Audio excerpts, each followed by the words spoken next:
le sportif connecté, c'est Jérôme du blog montrecardogps.fr. J'ai ressorti la Fenix 8 pour vous montrer la mise à jour bêta 17.11. C'est une mise à jour qui va concerner les Fenix 8, l'Enduro 3 et aussi les Fenix E. Donc c'est bien ce que j'avais dit. Petit à petit, les Fenix E, par l'ajout des nouvelles fonctionnalités par mise à jour, elles vont se distinguer des Epix 2 qui ont servi de base de hardware pour créer la Fenix E. C'est une grosse mise à jour. En fait, moi, j'ai listé une quinzaine de fonctionnalités que je vais vous présenter. Après, il y a pas mal de corrections de bugs et puis des nouvelles fonctionnalités, mais que je considère mineures. Mais en tout cas, j'ai énormément de nouveautés à vous présenter. Il y a déjà tout ce qui est hérité de la Forerunner 970, de la Vivo Active 6, et puis des nouvelles fonctionnalités sportives et quelques petits réglages d'interface également.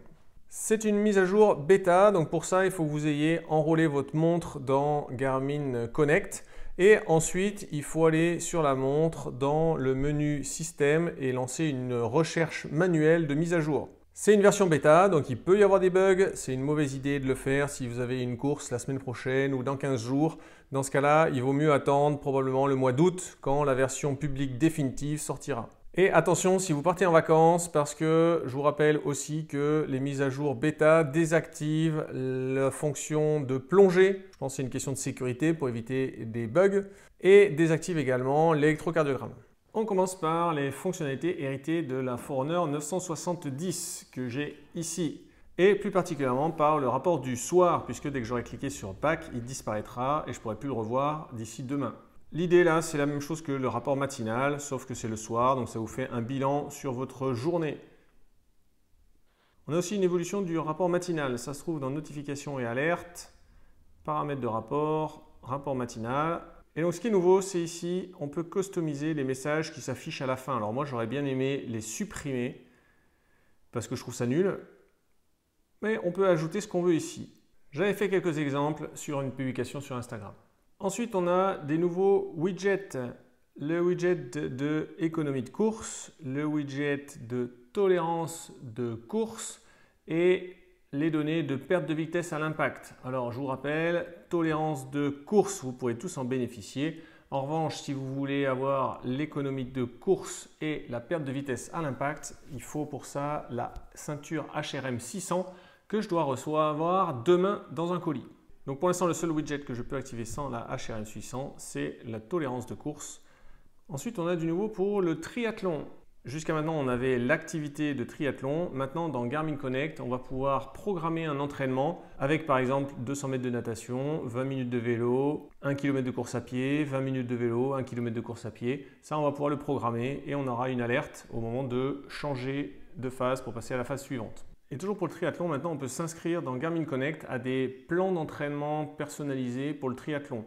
Donc exactement comme avant on pouvait s'inscrire à un plan d'entraînement pour préparer un marathon, maintenant on va pouvoir préparer un triathlon. Toujours pour le triathlon maintenant, on va pouvoir ajouter les courses de triathlon dans les widgets de calendrier de course et course principale. Donc là vous cherchez ça sur le calendrier de Garmin Connect, vous ajoutez votre course à votre calendrier et ça apparaîtra ici. Et l'autre nouveauté, cette fois pas sur le triathlon, mais sur des courses de 5, 10, semi et marathon, c'est la prédiction des temps de course. Donc là, c'est une prédiction de temps de course actuel et puis une projection de prédiction si vous continuez à vous entraîner, considérant qu'il reste 7 semaines dans ce cas-là pour arriver à la course. Maintenant, on passe à ce qui vient de la Vivo Active 6, c'est le réveil intelligent. Donc dans les alarmes, ici, on peut activer une alarme et vous avez la nouveauté ici, réveil intelligent. Cette fonctionnalité, elle va exploiter les données du sommeil pour vous réveiller dans le créneau 7h45, 8h15, donc dans les 30 minutes avant votre heure fatidique de réveil. Et elle va chercher à vous réveiller dans une phase de sommeil léger plutôt que dans une phase de sommeil profond ou paradoxal. Il n'y a pas de transfert du dernier compteur Edge MTB. Notamment, ça aurait été intéressant de voir si Garmin transférait le mode GPS à 5 Hz qui multiplie par 5 le nombre de points de GPS qui sont relevés. Donc maintenant, on va passer aux nouveautés qui sont entièrement nouvelles chez Garmin. Le plus intéressant pour moi, c'est que maintenant, on va pouvoir créer des modes de mise au point perso. Donc ça, c'est un peu comme les profils du gestionnaire de batterie. C'est des réglages qu'on fait et qui s'appliquent ensuite à différentes situations. Donc là, par exemple, on peut faire toute la personnalisation des réglages lorsque la montre passe en mode sommeil. Et ici, pendant une activité sportive, que ce soit de la course à pied, du vélo, n'importe quoi, voilà, on peut régler et si on veut recevoir les notifications ou pas, le volume, la luminosité, etc. Bon, bah maintenant, on va pouvoir créer des modes perso. Donc, on peut partir sur une base. On peut choisir une icône. Et donc maintenant, je vais pouvoir paramétrer comment est-ce que je veux que ma montre se comporte lorsque je mange une raclette. Eh bien, mettons que je veux désactiver les alarmes.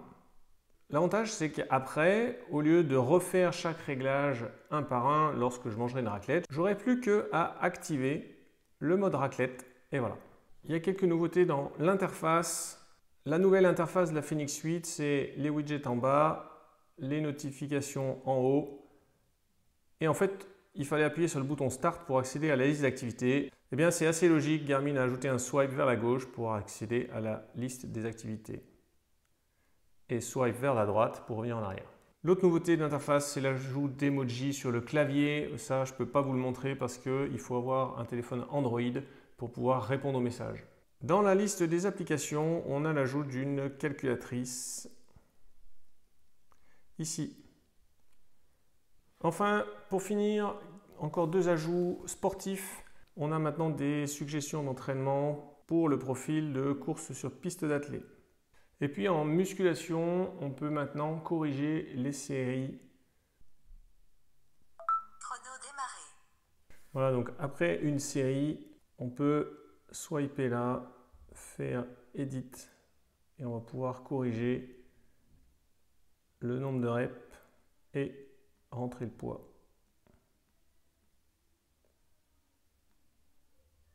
Ça prend un peu de temps, mais c'est pas compliqué.